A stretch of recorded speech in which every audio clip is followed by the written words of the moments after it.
Hello, everyone. Welcome. We are so honored that you're here with us and you chose to spend your time with us this afternoon. We have really been looking forward to this conference and getting a chance to ideate and present on this idea of creating a culture for both employees and companies to thrive during times of change. And it feels like today the only constant that we really can expect is change. And our topic for this afternoon, fearless authenticity, is something that can be harnessed in a really powerful way that not only empowers employees and organizations to thrive, but it's also really, really good for business. And it's free. So we're super excited to have y'all here this afternoon. And before we dive in, we had some wonderful introductions. But for those of you who I haven't met at the booth, my name is Samantha Blakeley.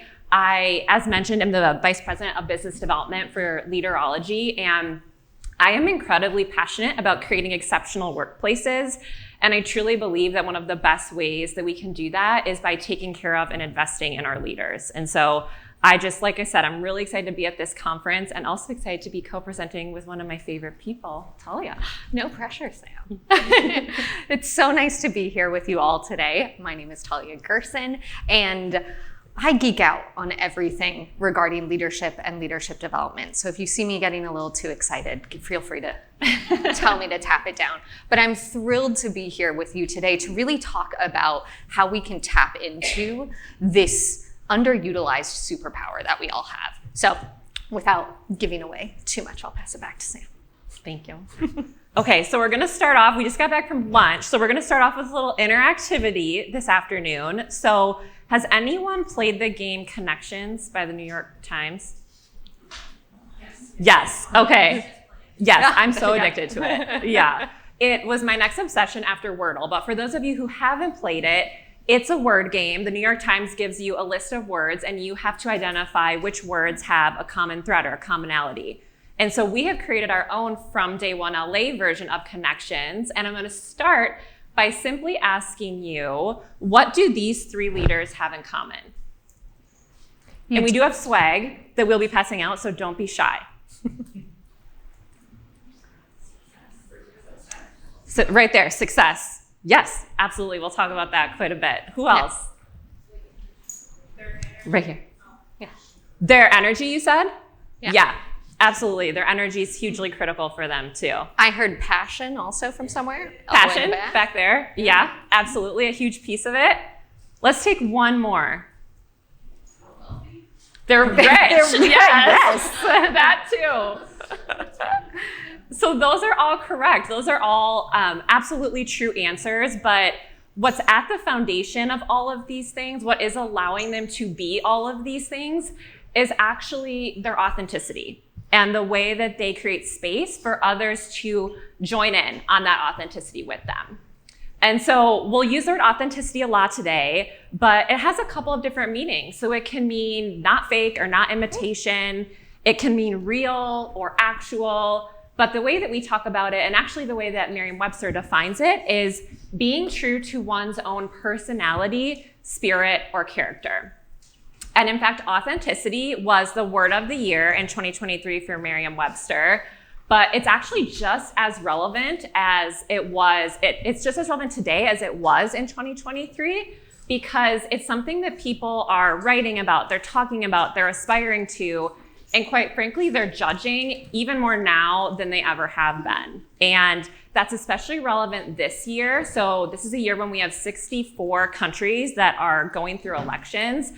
Misrepresentation, misinformation, it is all over the place, and people are really craving and wanting that authenticity.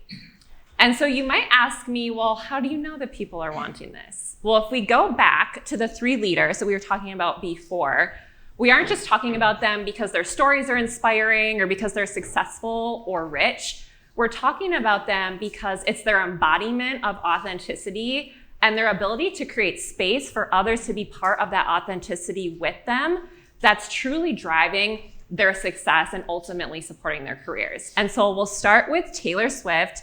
Everyone at Leaderology is a huge Swiftie, so just a heads up on that.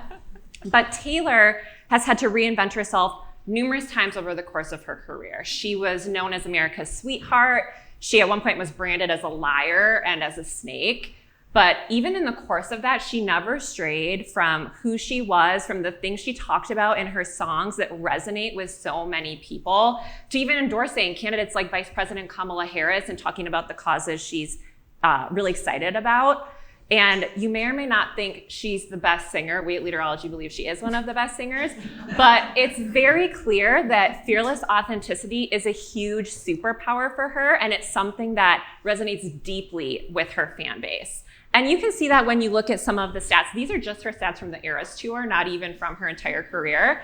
But a few of my favorites are the Eras Tour is the highest grossing tour of all time, and she hit that before she was even halfway done with the tour. And the estimated economic impact of the Eras Tour is $10 billion. So it's something that's clearly resonating with people, that people are really invested in. But we also see this is true even in the business world. So let's take Brian Niccol as an example. He has been widely known for talking about being a culture carrier and talking about, during his time at Chipotle, people making their ways through the ranks and ascending through the company. He famously split Chipotle's stock 50-1, so more people could be part of its journey. And it really is clear when you look at some of the statistics and data points from his tenure as Chipotle's CEO that something about this is really resonating with both employees and with customers. Because during his time as CEO, he doubled Chipotle's business. They received a number of accolades. I won't read them all, but there's some pretty impressive accolades for the company. And when it was announced that he was going to be stepping in as Starbucks CEO, the following day, the stock surged 24.5%. So again, this authenticity, this people-first approach is something that is clearly resonating in the business world. And then finally, when we look at Simone Biles, she, even just by her achievements as a gymnast, is widely regarded as one of the best athletes in the world. But when she first started competing in the Olympics, she was very fearlessly authentic in talking about her experiences with abuse at the hands of her team doctor. And in 2020, what many believed would potentially be her last competition due to her age, she took a step back and decided not to participate, citing mental health concerns, which started a global conversation, so specifically in the athlete world, about mental health and how that has an impact. And in doing that, in honoring her fearless authenticity, she has shown up in competitions as the best version of herself. And when she came back for the 2024 Olympics this year, she won 3 gold medals and 1 silver medal. And you can see over the course of her career, she has set records for the number of world gold medals and records for the titles in women's competition. And so again, when we talk about this idea of fearless authenticity, this is something that anyone can do. This is something that it's completely free, but it's something that is incredibly good for business. And you can see that in the way that these 3 individuals have leveraged that authenticity to drive their success and to build the careers that they have. What I appreciate about these 3 examples that Sam's shared here is that they're across industries. They're across levels. They're across different types of work and different styles of leadership, right? And so for us to all be able to tap into our fearlessly authentic superpowers, I want us to come to a bit of a common understanding around what exactly we mean by fearless authenticity. We need to have a common definition in order to talk about it collectively here today. So we at Leaderology define fearless authenticity as the conviction to act in alignment with your principles and purpose, while also creating spaces for others to do exactly that as well. Now, you might notice there's a little bit of a self-awareness play in here. In order for us to show up as fearlessly authentic, we do need to know what our principles and our purpose are. And we need to acknowledge the fact that, hey, showing up as fearlessly authentic can be really empowering and really easy when times are calm. When things are easy, it's second nature, right? But it's that conviction piece that really shows us that we need to show up as fearlessly authentic when things are not calm, when we are inundated with stress and change and conflict and challenge.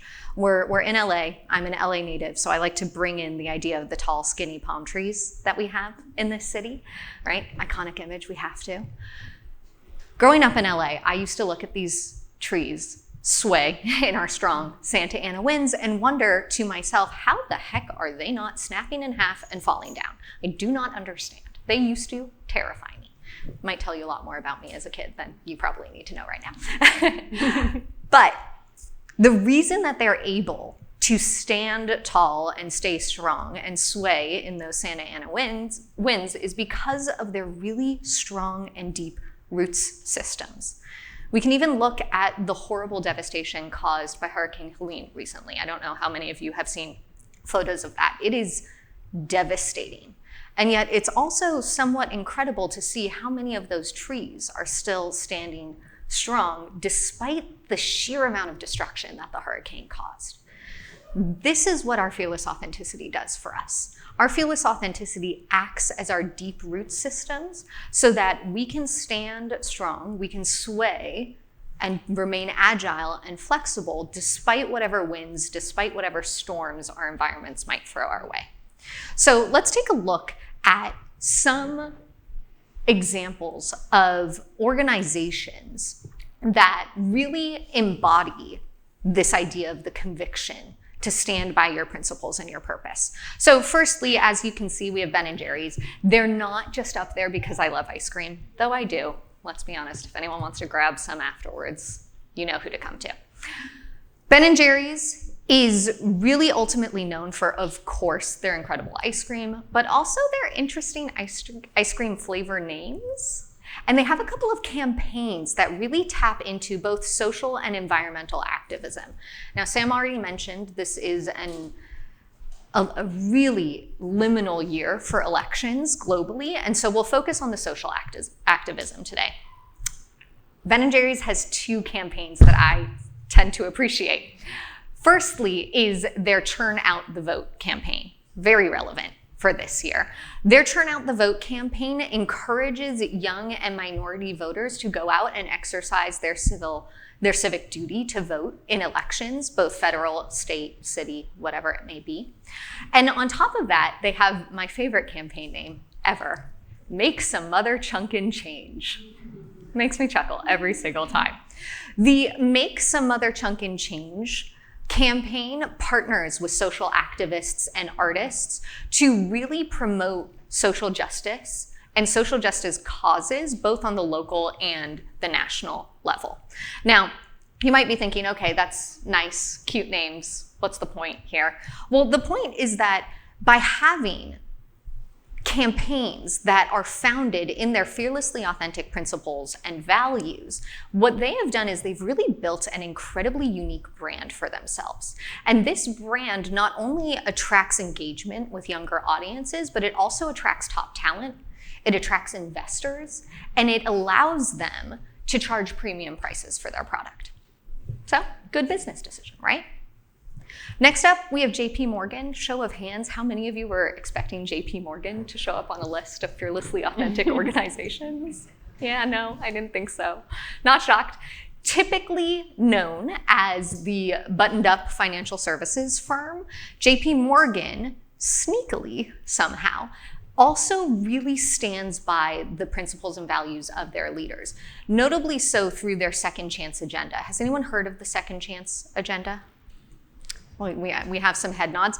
It's incredible. What JP Morgan has done is they've implemented employment, recruitment, and retention strategies aimed at offering gainful employment to individuals with criminal backgrounds. And this population now represents nearly 10% of all of their US hires. That's pretty incredible. So they've looked into this. They've said, okay, we're not just going to put together this policy for the nice of it. Let's see what impact this policy is having. And what they found is that their Second Chance agenda has not only strengthened their own workforce, but it will ultimately, most likely, contribute up to $87 billion to the economy over time. That is a staggering number. So again, the right thing to do, but also the right business decision. Last but not least, we have Warby Parker. Very stylish glasses, most well known for their at-home try-on program. They are also well known for their buy a pair, give a pair program. where, of course, you buy a pair of glasses, they're going to give a pair away to a community member in need. Part of that program is also about putting together vision enhancement training programs for developing countries. Now, what's incredible about this is that they're not only giving away 50% of their product, essentially, but they are also taking a holistic look at the communities they serve and the communities that are impacted by their work. And they want to make sure that that impact is beneficial both for themselves and their company. So these 3 examples of organizations who are really living by their fearlessly authentic values show us the power of fearless authenticity on the organizational level. Now, this is big, but we can each tap into this superpower as well. So let's take it down to the micro level for a minute. Let's think through how can each of us as leaders, as individuals in organizations, reap the same kinds of benefits for fearless authenticity. We're going to get there in a moment, but first I want us to touch on why we should even care. Now, hopefully this stat is not too scary for us all, but the average person will spend over 90,000 hours at work in their lifetime. What this shows us is that we are spending more time with our colleagues and our leaders than we are with our partners, with our spouses, our families, our friends. Let that sink in. 90,000 hours. I like to compare this to a phenomenal wool blazer that I got about a year ago. Oh, it's gorgeous. It's beautiful. It makes me feel so good and so confident until it starts to itch. And once that itch starts, oh my goodness, there is nothing else I can focus on. The best part of my day becomes the second I get to my car and I can rip that wool blazer off of my body. I cannot get there fast enough. That's what it feels like for us to have to show up at work every single day and pretend to be someone we're not. So it is our imperative as leaders in our organizations to not only give ourselves permission to take off the itchy wool blazer, but to also create spaces where others feel safe to take off their itchy wool blazers as well. Again, there's a reason I'm not wearing the blazer today. So Sam, tell us more about why this matters on an organizational level. Absolutely. Yeah, whenever Talia uses that metaphor, I swear my skin starts to itch just hearing I'm sorry. I'm sorry. It's very powerful because it's true. And if we think about, why this matters, why is this really worth it for us to focus on this as individuals and as organizations? That's because when we can create a culture of psychological safety and of fearless authenticity, there is a lot to be gained for both employees and organizations. And so we have a couple key examples here. First and foremost is trust. Everyone in this room knows trust is absolutely foundational to team performance. And when you have a leader who's showing up as fearlessly authentic, who's gaining that trust of their team, that really sets the foundation for performance, particularly during times of change when things like trust and things like resilience are absolutely crucial currency for navigating the landscape. And so fearless authenticity really sets the tone for these things to be able to take place. On top of that, when people are working for leaders who they feel are humble, are genuine, they know their leader cares about them, that drives things like employee engagement and employee loyalty and well-being. Because instead of spending your time thinking about how you're showing up or potentially is something you're asking or doing going to be ridiculed, you can invest your time and energy into the work that you're doing, into the customers that you're taking care of, and into the growth that you want to have in yourself and your career. And something that always comes to mind for me, there was a period in time during my career in prior roles when I would check every single email to count how many exclamation points I used and check for tone, because I had gotten the feedback at one point that too many exclamation points is not serious. And so I would do my emails 2 or 3 times and what a waste of time. That's just purely a waste of time, but it's also not great for morale and engagement either. And so these are the things that fearless authenticity can really drive when we're creating people to show up as the most authentic versions of themselves. And when we're doing that, when people can bring their full selves to work and can focus on doing really great work with each other, that's when we get the best things, like creating a culture where people feel included and creating a culture where creativity and innovation and transparency really thrives. And so this is what's on the table for employees when we can show up as fearlessly authentic leaders and model that for people to start to step into that on their own. But when we think about what's on the table for organizations, what's on the table is real, sustainable business performance. And so we're not just saying that because it sounds like a nice idea or because it sounds like something that would be great to have. We're saying that because when we look at the best companies across the US, this is even beyond the 3 that Talia shared, and we look at how they're ranked on a moral level. So there's a group called Just Capital. They ask consumers, what are the most important things to them about companies? And they identified 5 criteria. And those criteria are, how do they treat their employees? So do they pay them fair wages? Do they prioritize their safety? Do they prioritize their work-life balance and investing and developing them? How are they treating their communities? Do they volunteer? Do they donate? Do they invest in their communities to make them better? And how are they also interacting with their shareholders, or their governance board? So do they have ethical leadership at the top? Is it diverse? Are they holding them accountable? And how are they treating their customers?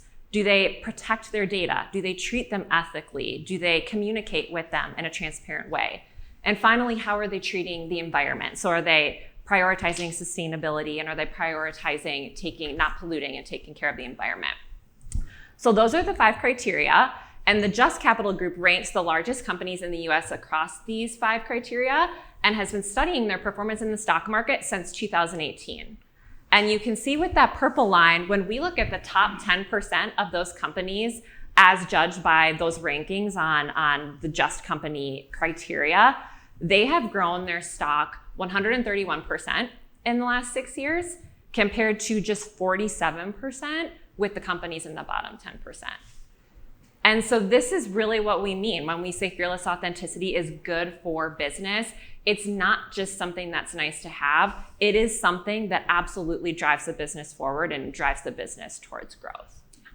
So in order for us all to be able to tap into these good business practices for our organizations, we have to start with ourselves, and we have to get really practical around what we are doing to cultivate fearlessly authentic spaces for ourselves and our teams. And so I want to give us some space here to start to action plan a little bit. And in order for us all to put a plan into place for how we're going to start implementing fearlessly authentic leadership starting today, we have to know what it looks like, right? So let's take a look at what fearless authenticity looks like in action. Firstly, it's about acting in alignment with your authentic self, as well as with your talents and your values. So again, that self-awareness piece is key here. And I hope we all know the importance of emotional intelligence. For the sake of time, we won't be going down that rabbit hole. But I want to emphasize here that consistency is key. If we are inconsistent in when and how we're showing up as fearlessly authentic, that's going to break down trust. Whereas if we're consistent in showing up as fearlessly authentic in good times and in bad, that's when we start to build the kind of foundation of trust that teams need to be high achieving, to achieve that high performance regardless of what's going on in the environment. Next up, of course, we have embracing a growth mindset. This is about channeling your inner palm tree again, right? We can remain rooted in our values while still enabling ourselves to grow and develop and evolve over time. Fearless authenticity is kind of like yoga in this sense. It's not something you suddenly achieve one day. Like next Monday, you're not going to go to your to-do list and be like, yep, I am fearlessly authentic, done with that. I wish it were that easy. Unfortunately, it's not. It's a practice. It's something that we have to work on and get better at every single day, with the acknowledgement that we are human and we are going to grow and evolve and develop over time. Next up, we have, of course, understanding our inhibitors and our enablers. We have to understand what holds us back from being fearlessly authentic versus what really empowers us to show up as fearlessly authentic, so that we can take control over those factors as much as we possibly can. So again, that self-awareness piece is coming into play here. The conviction piece, huge. Acting with conviction in line with your values, even during times of stress, change, and challenge. We've already mentioned this before, but I'll say that what's key here is that this takes courage. This takes vulnerability. There's a reason that we talk about fearless authenticity with the word fearless coming first. Part of that is about understanding that with fearless authenticity comes humility. The same way that I show up into any room with my fearlessly authentic style, I need to acknowledge that others are going to do the same. And so it is not my way or the highway. It is not only my opinion or my perspective that matters. I have to be humble enough to know that others are going to be bringing their own experiences and perspectives into the room as well. And I need to maintain that curious mindset and be open to hearing what they have to say. This is about thinking through, hey, fearless authenticity is not permission to be judgmental. It's not permission to be superior. At the end of the day, it's not permission to be a jerk, right? Rather, it's about extending the same grace to yourself as you do to others, and vice versa. And then last but not least, we have intentionally cultivating spaces for others to show up as their fearlessly authentic selves as well. That's where leadership comes in, to be quite frank.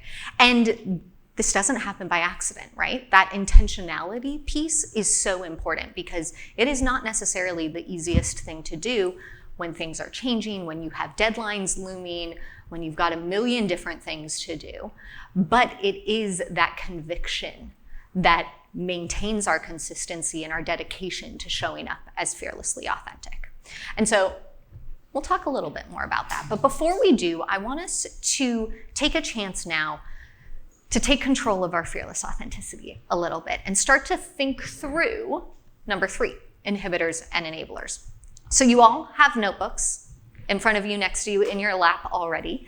I want you to take some notes. I want you to reflect on examples of when you have shown up as fearlessly authentic. Think through, what is a specific moment in which I know that I showed up as fearlessly authentic, and what enabled you to do so? What factors were going on internally or externally that enabled you to show up as fearlessly authentic? And then on the flip side of that, when have you held back from your fearless authenticity? What stopped you from doing so, and what was the impact of your holding back in that moment? Now, I see some of you already taking notes. I love it. I'm going to talk for just one more second, and then I promise I'll be quiet to give you some time to think. I want to lay out one caveat very quickly. Some systems are going to be more open to fearless authenticity than others.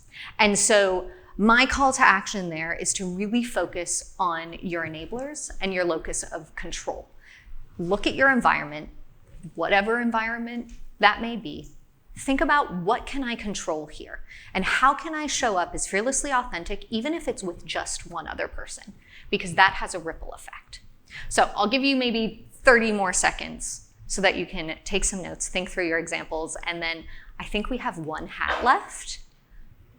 So I'll ask for one volunteer to share.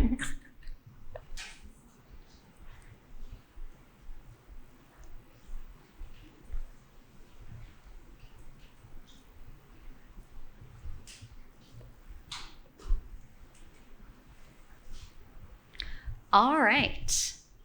Who wants to be our brave volunteer? Who really wants a hat? Yes, thank you. All right, so am I answering this? Answer number 1. For the sake of time, we're going to focus on the positive here. So what was a moment in which you were fearlessly authentic, and what enabled you to do so?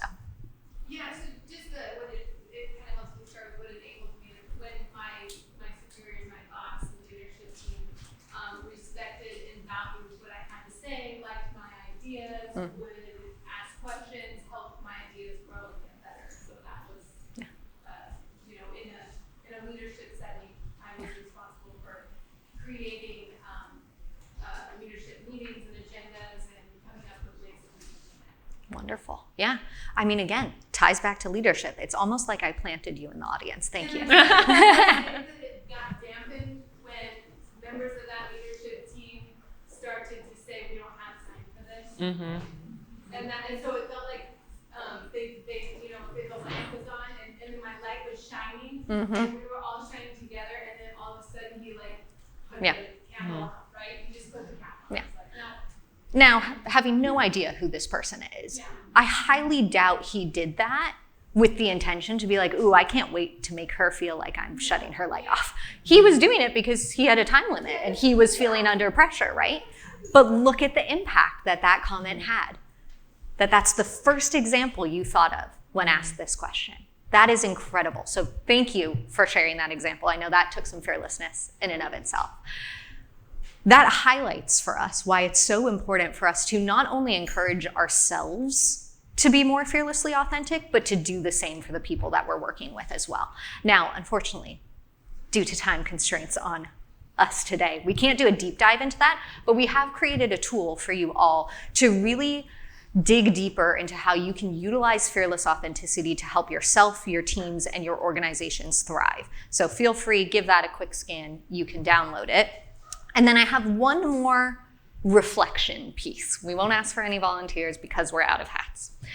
But I want you all to think of some actions you can start taking today, tomorrow, as soon as you're back in touch with your teams, with your organizations.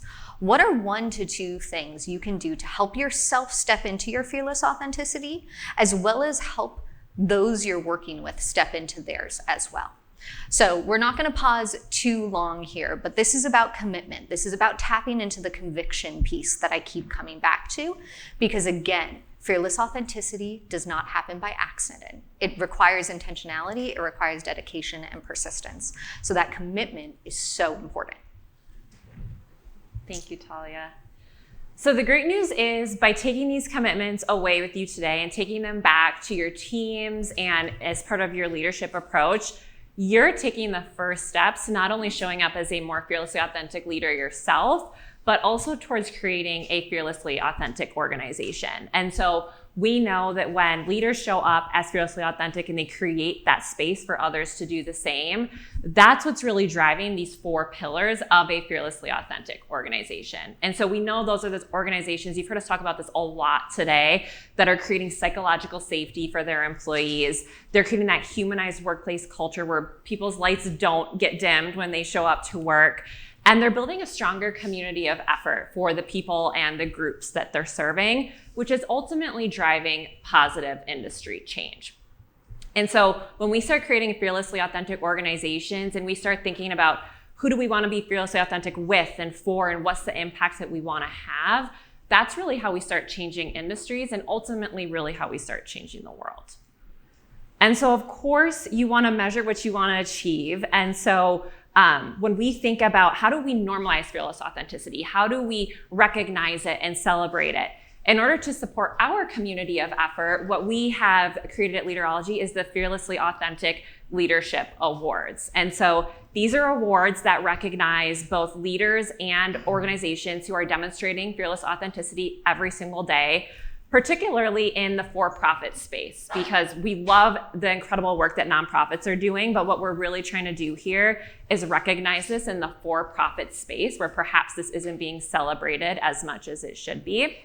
And the awards are completely free to both nominate and to attend. We really believe that recognition is earned and it's not bought.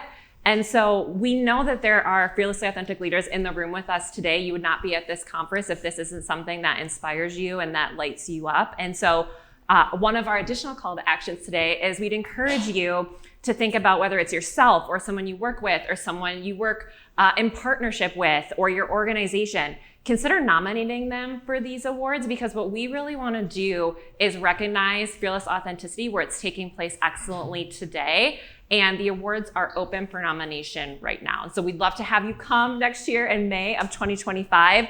But that QR code will take you to more information. And there's a little note card in your notebooks that has a QR code with more information as well. So again, we really want to be able to recognize and celebrate this in order to better support our community of effort in partnership with all of you.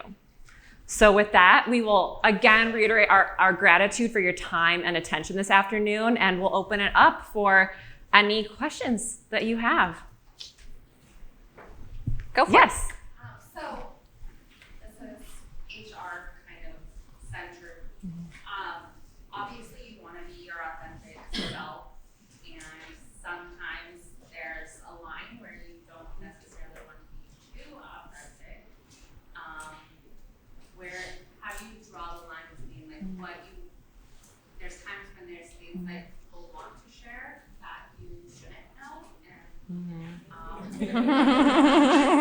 Everyone's thinking of something right now. They're like, I didn't want to know that.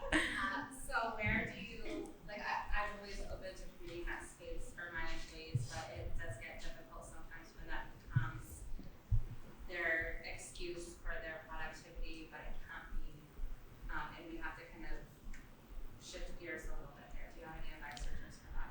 Yeah, I would say that's kind of the leadership sticky moment right there, because this person is coming to you in a moment of vulnerability in some kind of liminal space for themselves. And so my thought there is the fearless authenticity is not permission to emotionally or verbally dump on me right now, right? It is about, okay, I know that I have this professional line that I need to maintain and uphold, and what is my fearlessly authentic style in doing so with respect and empathy? So it's how am I showing up in that moment? It's not saying, okay, well, I guess all boundaries are off. This is a free-for-all now. It's about saying, what is my style in how I'm going to set and maintain this boundary to protect the relationship I have with this employee as well as the organization overall? Yeah. Any other thoughts, questions? It's a great question.